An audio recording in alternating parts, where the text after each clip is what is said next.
got to send through the lenses of my experience. But lastly, I must summarize through the lenses of momentum. Somebody say momentum. This word momentum already implies that there's movement. Somebody say movement. Yeah. I may be able to get in front of a car and put my hands on the car, and if you start to press on the gas lightly, I may be able to hold that car in place. But if that car is already rolling, you will get rolled straight over, because momentum will knock the enemy down. Somebody say momentum. Momentum requires mobility, and sometimes in our house, in our church, on our businesses, some people have an issue with mobility. If we look at a pattern throughout the church for many years, I know it's not in this place, but ladies and gentlemen, what we see is that many of our churches have disagreements upon mobility and maintenance. Somebody say mobility and maintenance. And what we have to understand is, when we look at the text, God didn't call them to maintain their position, but God called them to be mobile. When he put Adam in the garden, he put him in the garden. He didn't say maintain it. He said multiply it. I need you to find somebody on your road and say multiply and move. God have mercy. And what happened is, I know your younger folk don't want to say this, and some of you that are a little bit older, you see it too. I've been in places in my life where I've seen a generation that only wanted to maintain. And what you have to understand is, though you may want to play it safe, the people that want to move, they'll give you a little bit of time and they'll go somewhere else where they can move. Somebody say you got to be mobile. You can't just sit and maintain and expect people to follow something that ain't moving. Somebody say you got to move. Now find a neighbor in the row and just say, neighbor, are you going anywhere? Are you going anywhere in your personal life? Are you going anywhere in your house? Are you mobile? Somebody say you got to move. I got to get out of here, ladies and gentlemen, but momentum is big, because what the text says is that they're at the brink of a barrier of victory. That means they come all the way from Egypt. They were slaves and now they're free. Oh, God have mercy. They had to ask for permission to go to the bathroom, and now they're free. They're not in the promised land yet, but they made progress. And it made me think about how Sir Isaac Newton founded gravity. He said that he was sitting under a tree, and an apple fell from the tree and popped him on the head. He surmised, and I'm going to make this quick, Sister Jenkins, he said that I can surmise that gravity says that anything that goes up must come down, but it comes down at 118 miles per hour. So Isaac Newton's question was this: if something is falling at 118 miles per second, why did the apple not kill me? Here's the question: why didn't it kill you? And he surmised that because the tree was only so tall and it didn't come that far, it hit him soft. But if it was on top of a skyscraper, that apple would have turned into a bullet and would have killed him upon striking him. When I look at my life through the lenses of gravity, and I look at how far God has brought me from, I know I got enough momentum to knock the enemy down.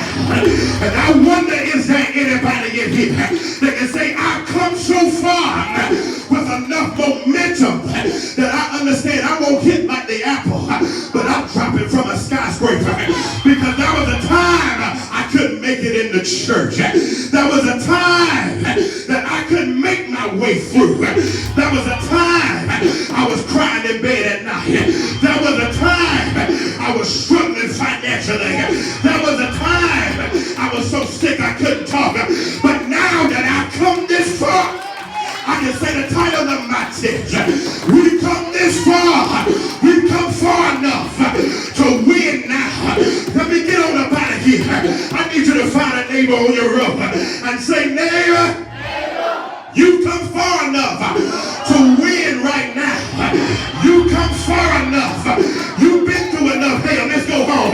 You've been through enough trouble. And now that you've made it right here, I know that I can win. That's what the text says. They were at the brink of victory. They should have thought about how far they came.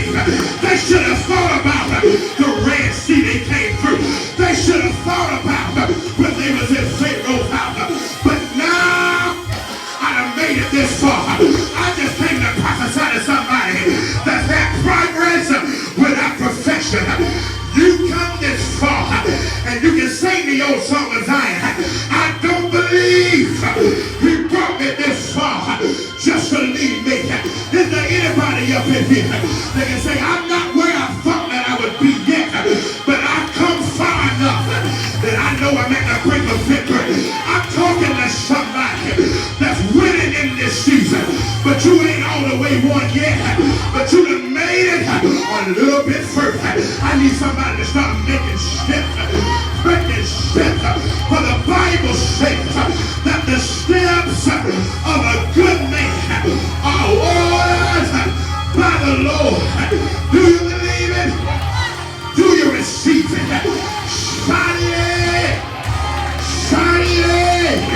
I've come this far by faith. I've come this far through by the Lord's hand. Ain't anybody ever been there that the Lord brought you through? Anybody ever been there when you had to cry at night, but the Lord, he made a way? You come this far, and God told me to tell you, I won't let you get to the goal line and not score a touchdown. God, is there anybody up in here can say, I'm at the brink of my victory? I'm about to step across. Somebody ought to prophesy prophetically and say, I'm stepping across. Reach the ball across the goal line. Yes! Is there anybody up in here that can thank God from where you came from? I've come a mighty long way. I didn't think I would be here like this.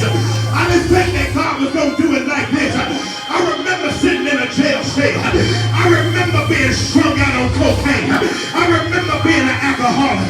I remember being in sin. I remember having issues. I remember having marital problems. But God brought this through. Anybody got that testimony that I come this far by faith? Yeah! Everybody stand to your feet. I've come far enough to win this next victory. I don't believe God's going to